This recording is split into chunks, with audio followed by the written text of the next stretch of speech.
o imensurável reino. As crianças podem sair, tá bom? Até 8 anos.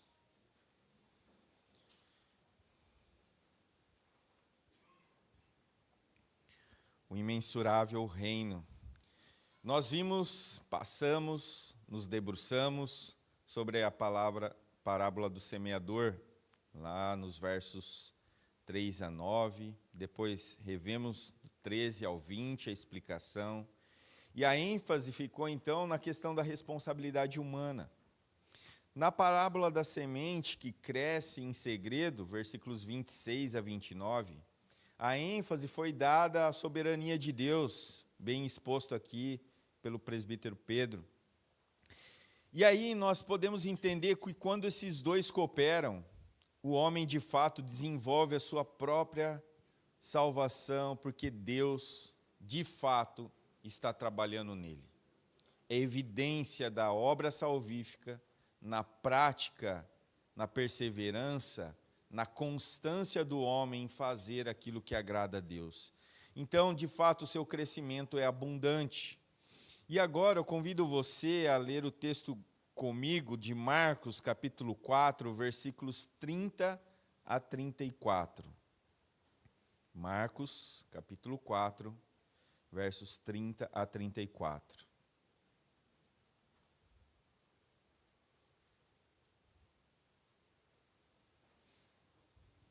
Todos acharam? Diz assim a palavra de Deus. Novamente ele disse: com que compararemos o reino de Deus? Que parábola usaremos para descrevê-lo? É como um grão de mostarda, que é a menor semente que se planta na terra. No entanto, uma vez plantado, cresce e se torna a maior de todas as hortaliças, com ramos tão grandes que as aves do céu podem abrigar-se à sua sombra.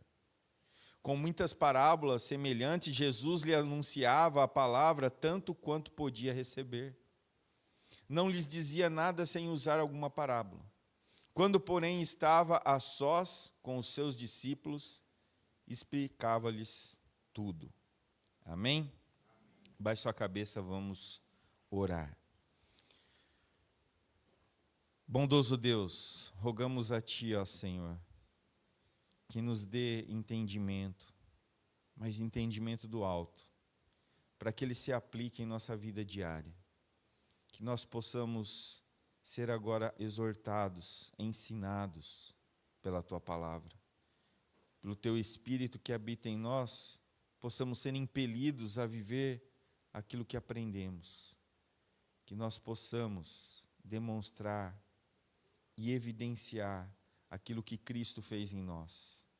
E que nós possamos, como homens e mulheres, povo de Deus, povo eleito, sermos transmissores, propagadores da Sua palavra. Que ela não fique armazenada apenas para nós, mas que nós, humildemente, reconhecendo a nossa miséria e a graça de Deus que superabundou em nossas vidas, possamos continuar levando a verdade do reino àqueles que estão perdidos, àqueles que estão necessitados do Teu amor, da Tua misericórdia e perdão. É assim que nós oramos em nome de Jesus. Amém. Mensagem central. O reino de Deus, não importa quão pequeno e insignificante possa parecer de início, continuará a se expandir e se tornará uma bênção cada vez maior para todos os que entraram nele. Se você voltar atrás, alguns há muitos anos, outros há poucos dias, ou há poucas semanas ou meses, e lembrar de como o Evangelho chegou a você. Talvez a pessoa é um amigo próximo, talvez foi alguém que apenas falou sobre aquilo que Deus fez na vida dela e lhe convidou para sentar juntamente com você no banco de uma igreja e ouvir a mensagem do Evangelho. Talvez, pela tecnologia, você foi levado por essa grande graça de Deus a fazer um clique, alguma pesquisa, e aquilo acabou te levando em algo que expôs o Evangelho. Talvez foi de uma maneira impensada, em uma adversidade, ou talvez num dia muito feliz e alegre. Mas ele começou pequeno. O reino de Deus começou em Gênesis. Onde houve a queda, Deus deu a graça. Ele prometeu o Filho, aquele que viria para redimir um povo para Ele. E esse reino está aumentando e aumentando e não para de aumentar. Um dia ele chegou a nós, e hoje nós estamos dentro desse reino. Hoje ele reina em nós, ele reina em nossos corações.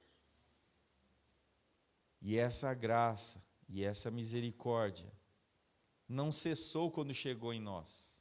Ela continua a se expandir. E agora você, como um súdito desse reino, deve ser um agente. Deve ser alguém que continue a propagar o evangelho da salvação. De contar as boas novas que Deus operou em você, a qual antes estava perdido e morto em seus delitos e pecados.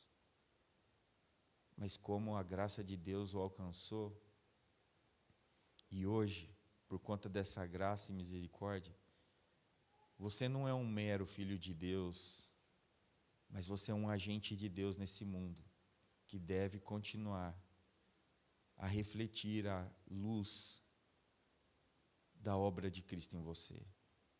Não se sinta insignificante, irmão. Se o Evangelho te alcançou, é prova do amor de Deus.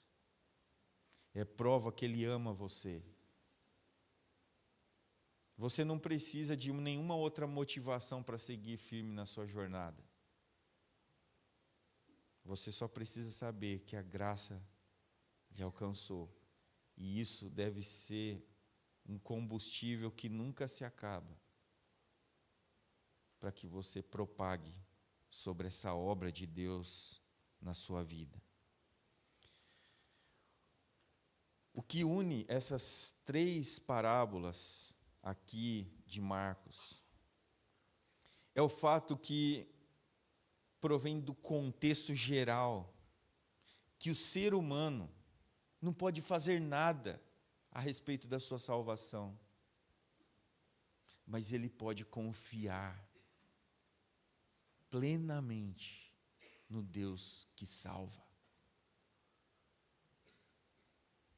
Você pode confiar plenamente que a obra de Cristo é suficiente para lhe salvar. Não tem nenhum mais, nenhuma vírgula e algo que precisa ser acrescentado. Cristo é suficiente. A sua graça é abundante. É imensurável, assim como o reino.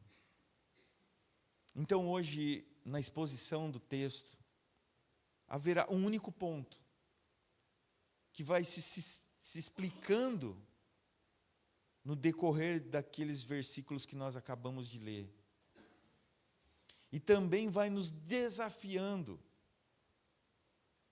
a multiplicar, a crescer tanto em nosso conhecimento e prática, quanto no anunciar, porque uma coisa está ligada à outra. Não há alguém salvo que não possa falar sobre esse grande amor de Deus na própria vida. Não há ninguém que não possa, já que alcançado pela graça, ficar imóvel a respeito da salvação que Cristo operou. Nós daremos, como vimos nas parábolas anteriores, frutos. E um desses frutos é a obediência, é claro. Mas o grande fruto é a propagação da obra de Deus em nós. É o anúncio das boas novas, da boa notícia, do evangelho que salva. Então, o ponto é o anseio pelo reino, o desejo, o amor pelo reino de Deus, já que fazemos parte dele. Então, o que temos aqui é uma questão retórica para chamar a atenção dos ouvintes. Jesus quer despertar aqueles que ele está conversando, mas não é uma simples conversa, é o anúncio do reino de Deus. Então, essa não foi uma pergunta que foi sugerida, a qual o Senhor Jesus precisaria fazer algo além de simplesmente explicar e comparar o reino de Deus a um grão ou uma semente de mostarda. Esse artifício era bem conhecido do seu público, especialmente dos rabinos, porque eles também usavam dessa retórica para chamar a atenção dos seus ouvintes. Então, o que Jesus queria aqui era aguçar a atenção da sua audiência. O Senhor chamava a atenção aquilo que era mais importante, o reino e o crescimento do reino. Ele queria que todos escutassem, e escutassem com muita atenção. Agora, os oponentes, aqueles que eram de coração endurecido, iam permanecer com o coração endurecido. E pior, a cada dia, o seu coração ainda mais endurecido ficava. Mas a lição aqui são para aqueles que são de fato povo de Deus, sem mesmo conhecer, porque é assim que se manifesta a graça de Deus, de forma livre. Não tem uma condição, é a sua livre graça, é a sua soberania em alcançar pessoas mortas em seus pecados.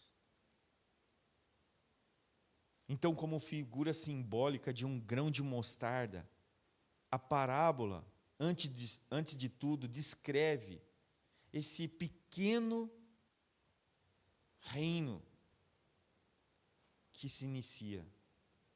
E aí o verso 31 é como a semente de mostarda que, quando semeada no solo, é a menor das sementes da terra. E entre as sementes semeadas no jardim, a semente de mostarda era geralmente a menor. Aqui ele está falando de hortaliças. Aqui é usado para indicar esse minúsculo início, essa iniciação. Assim também é no reino de Deus. Nos dias da peregrinação de Jesus na terra, foi representado dessa maneira um pequeno grupo de pessoas, a qual Deus alcançou, que eram de fato pessoas que foram transformadas em seu coração. Muitos ao entorno não eram, mas estavam ali. Então, quando nós comparamos aquele grupo menor com o Império Romano, eles não são nada. Ou quando nós colocamos isso em algo maior, a Palestina fica ainda menor. E quando nós colocamos isso no mundo todo, ainda menor fica. Mas um texto que já foi lido, mas eu gostaria de ler novamente, agora não em Mateus, mas em Lucas 12, 31 e 32.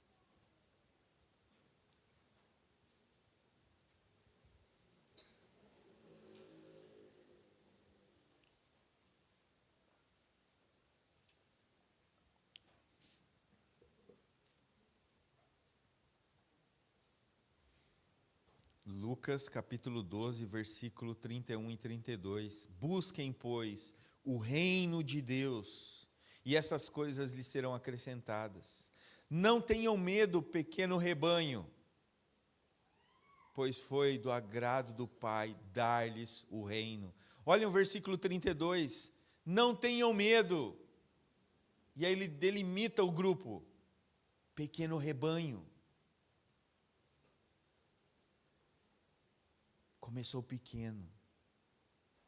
E o pastor desse rebanho, o supremo pastor, o nosso Salvador Jesus Cristo, foi desprezado e rejeitado. Ele não foi aclamado e adorado por todos que chegavam a ele, chegavam de bom grado, e um coração debruçado ou dobrado diante dele. Não, muitos se opunham. Nós vimos nesse processo, do início do ministério de Jesus, já várias vezes, as pessoas, os líderes, querendo a morte dele. Mas lá em Isaías 53, verso 3, isso é confirmado como uma profecia a qual se cumpriu. Foi desprezado e rejeitado pelos homens, um homem de dores, experimentado no sofrimento, como alguém de quem os homens escondem o rosto. Foi desprezado e nós não tínhamos em estima. Mas esse pequeno rebanho se tornaria uma grande multidão, incontável. Esse pequeno grupo de genuínos crentes, salvos, eleitos, estavam predestinados a se tornarem imensuráveis. Um número a perder de vista. E mais, encheriam a terra. Versículo 32. Mesmo assim, uma vez semeada, cresce e se torna maior de todas as ervas do jardim. E tem galhos tão grandes que os pássaros do céu podem se alojar debaixo da sua sombra. Aquilo que era uma pequena semente, um broto, resulta de um crescimento que cresce e cresce e se torna um grande arbusto, o qual, por sua vez, cresce até se tornar a maior dentre as hortaliças. Em última análise, parece como uma pequena árvore, mas é capaz de abrigar em seus galhos os pássaros, é capaz de proteger, de dar sombra, de dar abrigo. E ainda hoje, a semente de mostarda cresce vigorosamente na Palestina, em Israel, em meio ao povo judeu. Ela alcança variavelmente até 3 metros. E às vezes, 4. No outono, quando os galhos se tornam rígidos, os pássaros de várias espécies acham ali um abrigo em meio às tempestades, para descansar à sombra de um calor intenso. Similarmente, o reino de Deus é assim, um lugar onde que de fato nós somos acolhidos. A igreja, de fato, é um lugar onde nós somos acolhidos nesse reino. É um lugar que nós devemos se sentir amparados, cuidados, protegidos. Porque é essa figura, esse símbolo da proteção divina. E não só aqui, mas nós agora que estamos diante desse reino e fazemos parte dele, devemos ter essa plena confiança num Deus soberano. Nós podemos até achar ou pensar que Ele está distante em algumas ocasiões, mas não está, irmão. Ele é um Deus presente.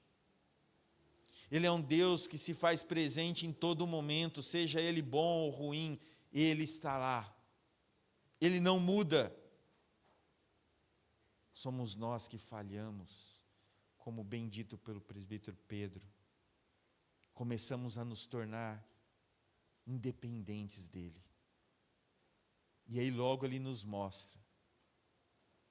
Porque nós assim estamos então carregados de sofrimento, de ansiedade, de pensamentos vãos.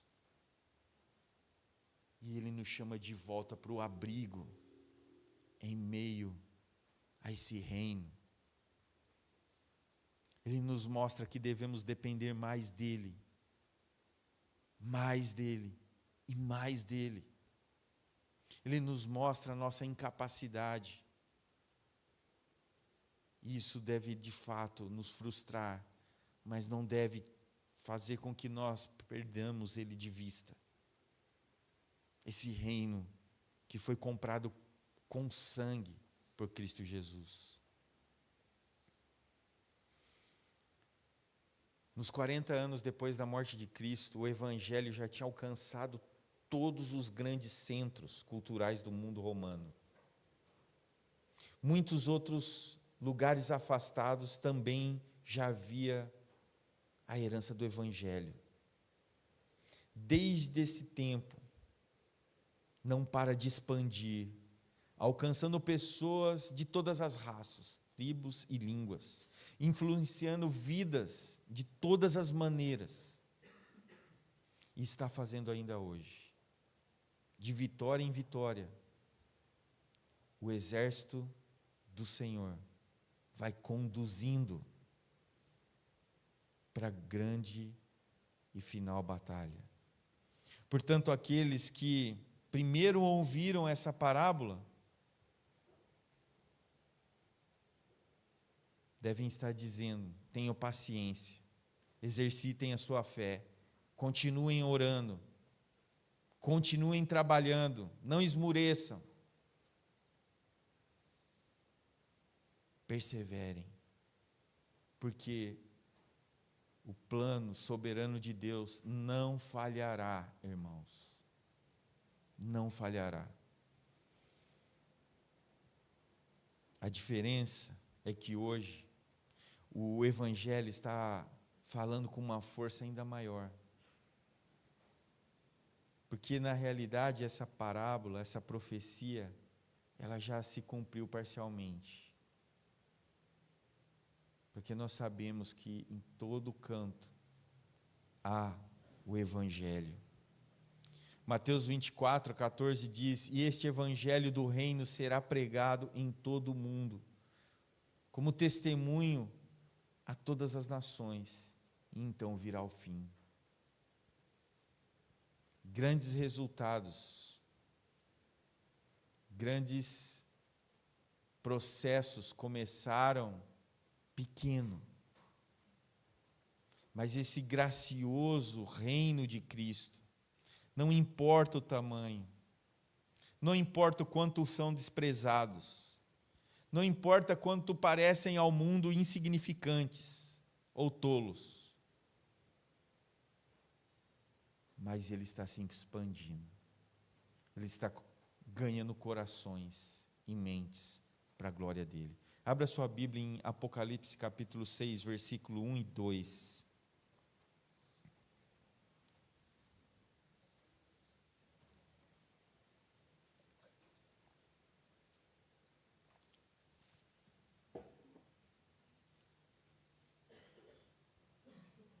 Apocalipse capítulo 6, versículo 1 e 2.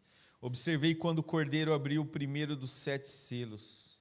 Então ouvi um dos seres viventes dizer com voz de trovão: venha. Olhei e diante de mim estava um cavalo branco. Seu cavaleiro empunhava um arco e foi-lhe dada a coroa. Ele cavalgava como vencedor, determinado a vencer. Capítulo 17 de Apocalipse, versículo 14.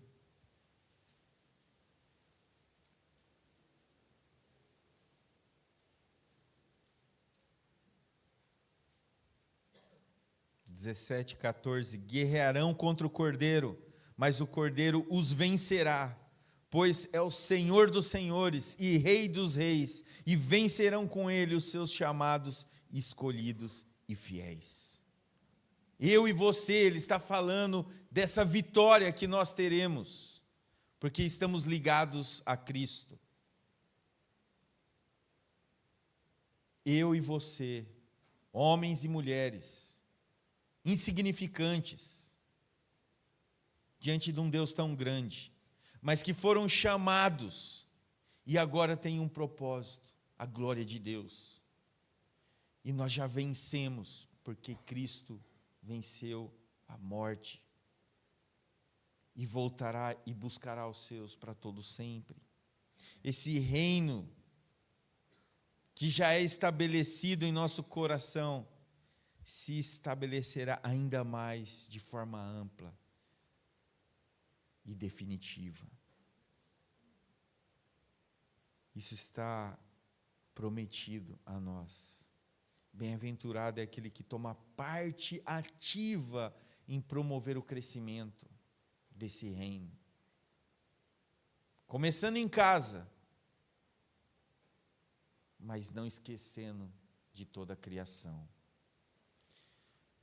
Marcos 5, que nós veremos adiante na exposição desse livro, Jesus não permitiu, mas disse: vá para casa, para a sua família, anuncie-lhe quanto o Senhor fez por você e como teve misericórdia de você. Aí lá no final de Marcos, capítulo 16, versículo 15, ele disse: vão pelo mundo todo e preguem o evangelho a todas as pessoas. Isso aqui não é uma ordem apenas para mim, que tem essa função pastoral, mas é uma ordem implícita a todos nós. Eu tenho vergonha, eu não sei falar. Ele o criou. Você sabe falar sobre muitas coisas e saberá falar sobre o evangelho. Você não precisa de um curso de teologia, um doutorado, um mestrado, para falar sobre aquilo que ele fez em você. A sua história só é uma história porque Deus a fez assim. Daquela pessoa insignificante, morta, como aparenta uma semente, cresceu. Ele deu vida, se desenvolveu e está se desenvolvendo. E assim deve ser você que faz parte desse reino. E assim eu quero concluir a exposição. Cada pessoa chamada por Deus é convidada a ser um instrumento vivo dessa expansão, refletindo a graça, verdade e esperança onde estiver. Literalmente, aonde você estiver, irmão. O reino não depende das forças humanas, mas se manifesta por meio da dedicação, do testemunho, do amor praticado diariamente. É privilégio, é missão servir como um canal dessa mensagem transformadora. Pois em cada ato de compaixão, em cada palavra de fé, o reino se revela presente, avançando para alcançar todas as nações e transformar as vidas para sempre. Possível, queridos, da onde você está, com quem você é hoje em Cristo Jesus, ser um agente dessa expansão do reino. O mundo pode achar você insignificante, pequeno demais, tolo, mas seja um instrumento do Senhor. Seja um agente do Senhor. Trabalhe para que esse reino aumente dia após dia. Porque foi para isso que Ele te salvou. Para que você propague e outros sejam alcançados para a glória dEle. Amém?